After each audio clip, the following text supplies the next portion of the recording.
What's up, my numbugs? It's your boy Josh from the Elestrals, and I'm coming back with yet another finals appearance. This time not on Blistrix. You're welcome. Also, thank you for not playing Blistrix at the last premiere. Very much appreciative.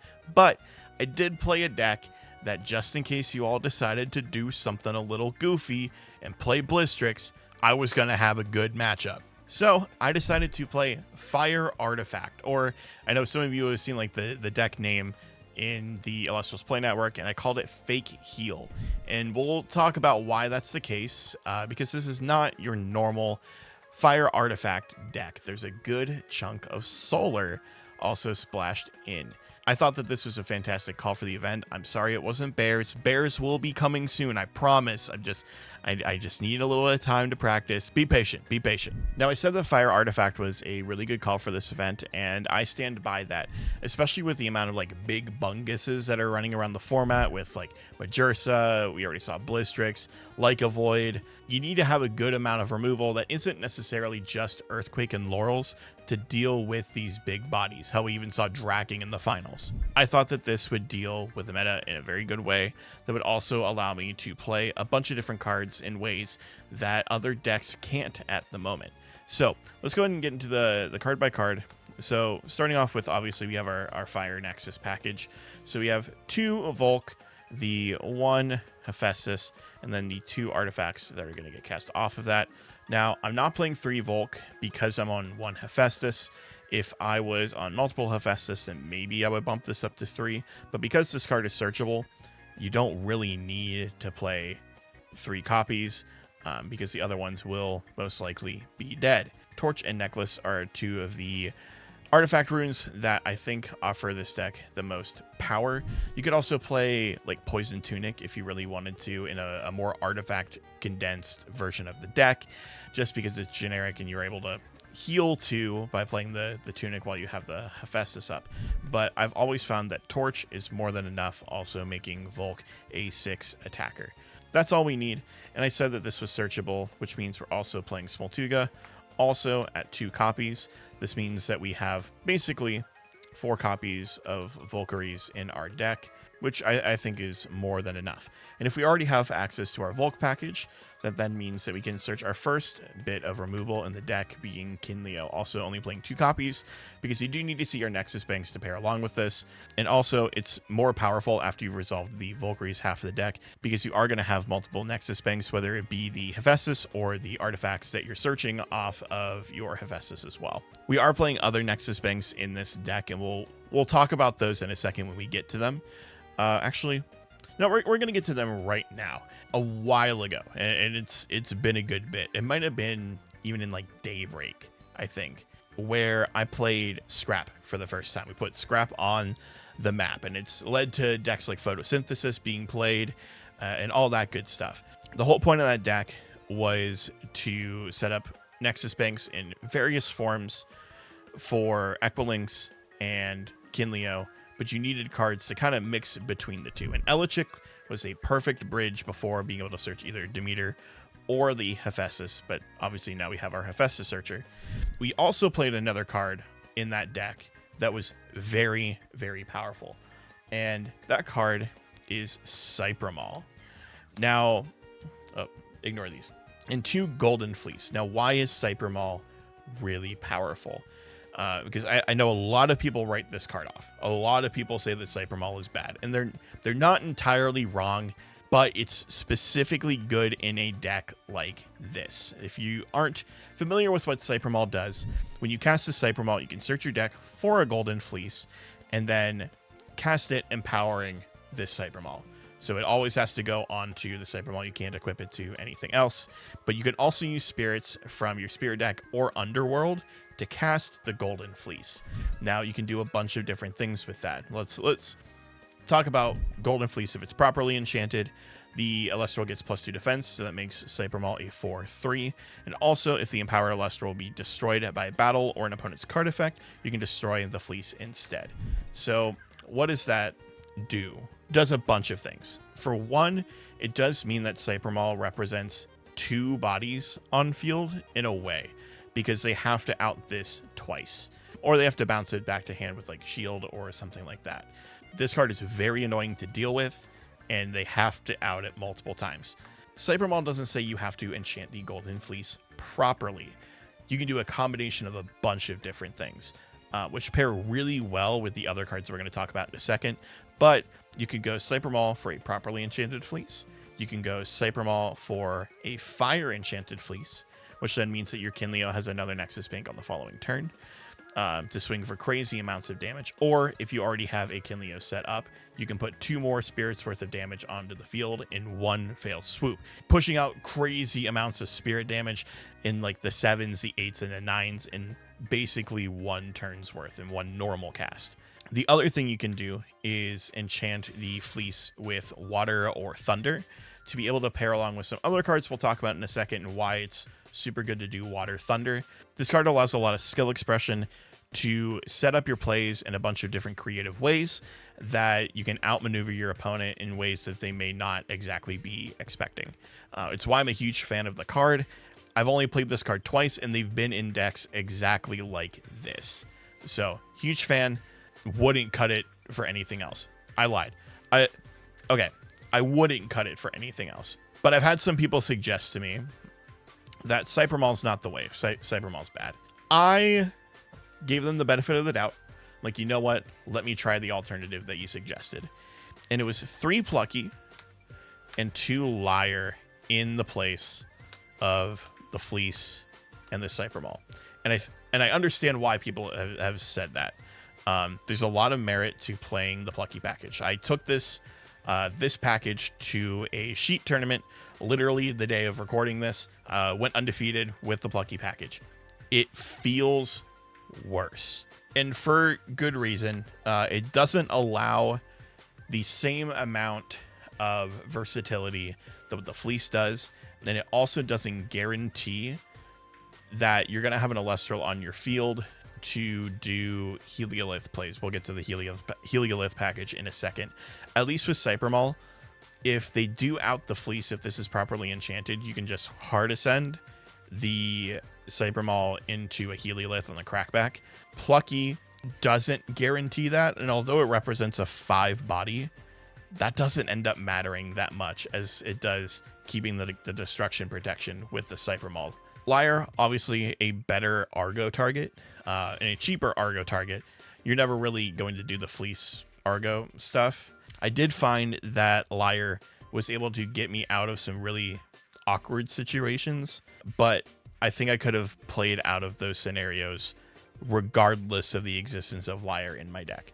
The heal for Plucky is kind of fake in a way, and like you can cast the Liars for different elements, whether it be like fire or water, and then still get the heal because it's a solar rune that's being cast. But now you have a 1 attacker on your field. And that's the other issue, is that if you aren't properly enchanting this Liar, Plucky does almost nothing. Where Cypromal, if you misenchant the Fleece, it does a lot. Plus, like the natural 4 stat line for Cypromal matters so much more than the natural 1 stat line of Plucky. So I tried it out. It does feel significantly worse. Liar good, Plucky bad. But I don't see a world that I'm jamming Liar into the deck over or paired along with the Fleece. It's something you can experiment with. Again, not a fan. Try out both, see what you're more comfortable with. I think if you're not super comfortable with the Cypromal package, you definitely could play Plucky. Moving on to other cards, we have Lavalith into Helialith. Again, removal.deck. Lavalith, incredible. Helialith, overperformer, especially pairing along with that Cypromal.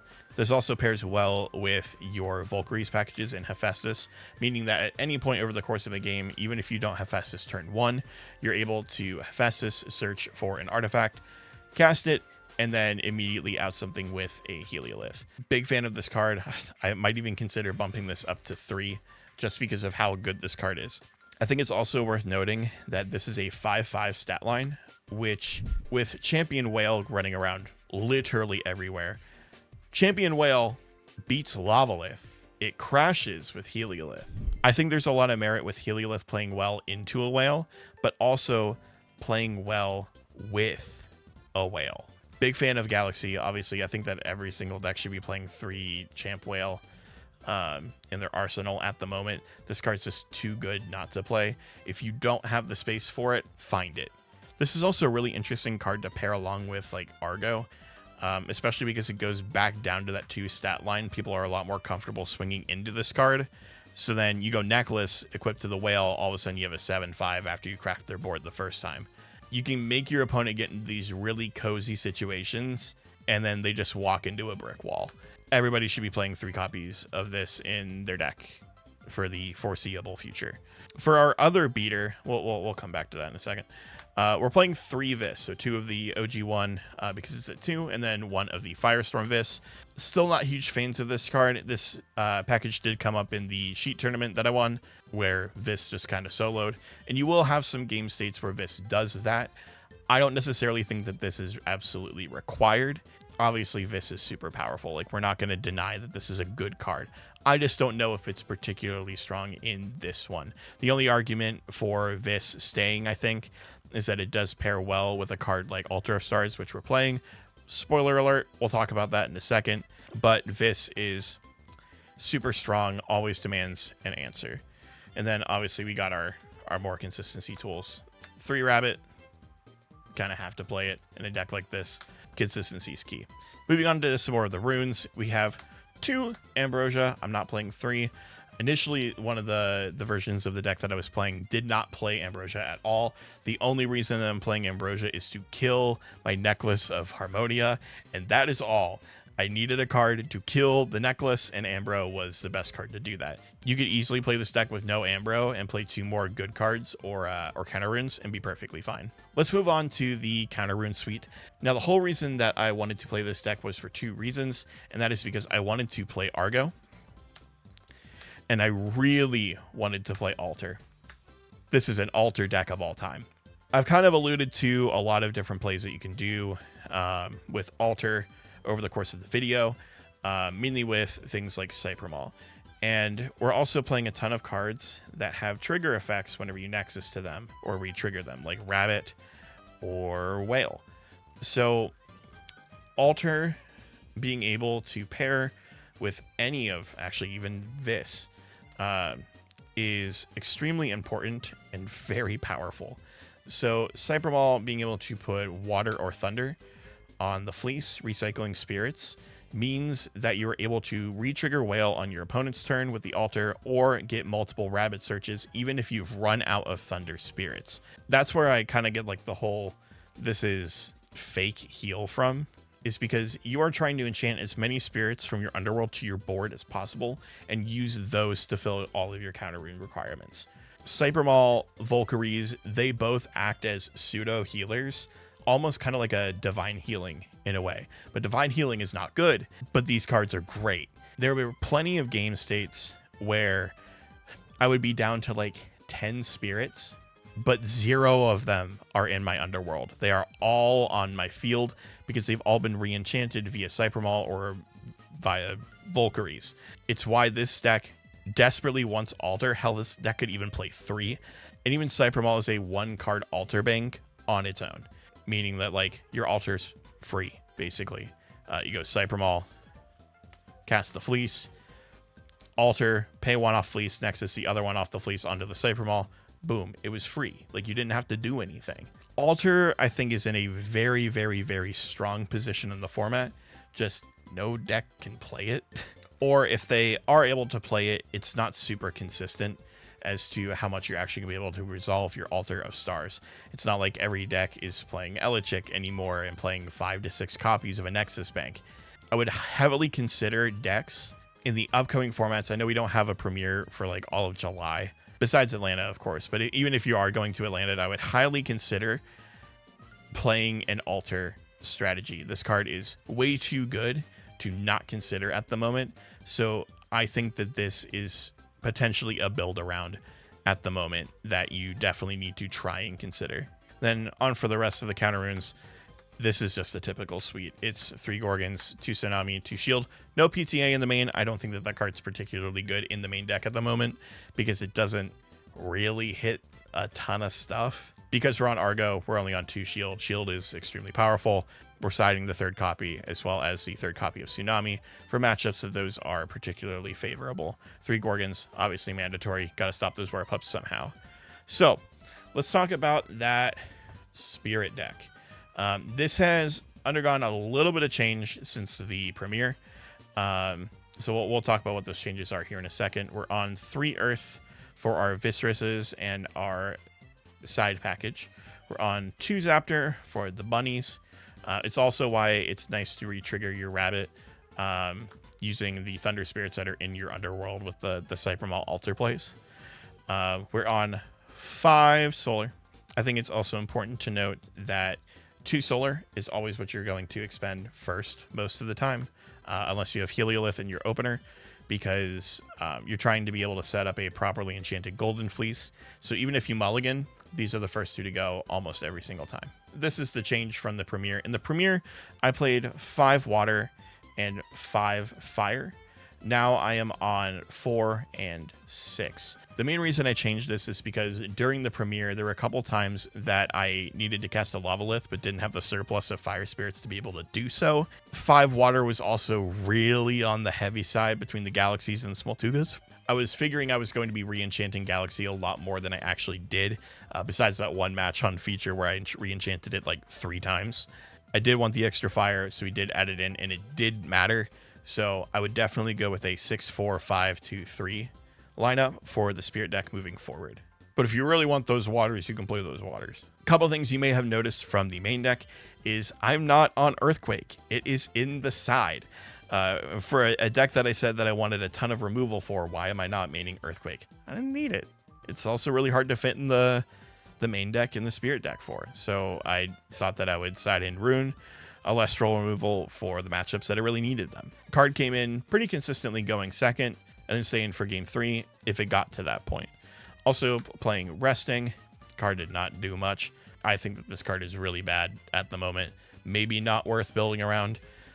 Because most of the decks that you want to Laurels also put up a smaller Elestral alongside their big 2 and 3 drops, which means that Resting doesn't actually end up doing anything. And then this was another card that I was very, very skeptical of during the event. I just didn't side it in like at all. I didn't really need to. The main plan for this was to put it in against Fire Nexus and like Fire Artifact, and I just didn't do that. I found that like other hard removal plus like PTAs or like the Helialith stuff was way more impactful than what the Cryoblast ever would have been. But I did side this in the Sheet tournament where I played against Wasp Ivy, and it was like Wasp Ivy Fire Artifact. Cryoblast was crazy. Yeah, it was really nice for exactly that. So I'm still skeptical of it. It just hasn't felt nearly as good as it did at the pinnacle of Moonrise format. For the rest of the counter runes that we're citing 3 PTA for going first, the 3rd Shield, and the 3rd Tsunami for, again, matchups that these feel particularly good into. There's certain scenarios where, like, you take out Altar. Even though I've been praising Altar this entire time, easy side out of those 2 counter runes if you think that Shield and Tsunami are going to be a lot more impactful. And then for the last 4 cards in our side, it is 3 Panda Box and a Spoiled Fruit. Now, like, I know that especially the Spoiled Fruit looks a little funky. Whole reason for this is for Den Turbo. I don't feel comfortable in that matchup, so I wanted to make sure I had as many outs to Den as possible, as well as also a way to stop hibernation in like a worst case scenario. These never came in. I didn't play against any of the Den Turbo decks, but I know that one made it into top 8, and it was like kind of drifting around like the X2 bracket as well. So I think Swole also brought Den Turbo, and if the deck profile isn't up yet on the channel, it will be out soon, because I think that Kevin also ended up playing it at the event. So they'll do their thing and tell you all about the Den Turbo deck. I don't want to get caught off guard by anybody else also playing Den Turbo, because I know it's been kind of popular in the past, so I wanted to make sure that I had a side deck plan for it. So that's why we had the Panda Box and the Spoiled Fruit. All in all, I think that this deck is absolutely incredible.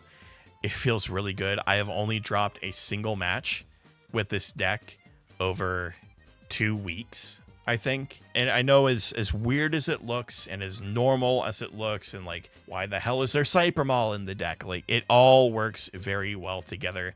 This is a deck that you're going to have to practice with. It's not normal Fire Artifact. You're going to have to get used to playing with Cypromal, when to use the card, when not to use the card, etc.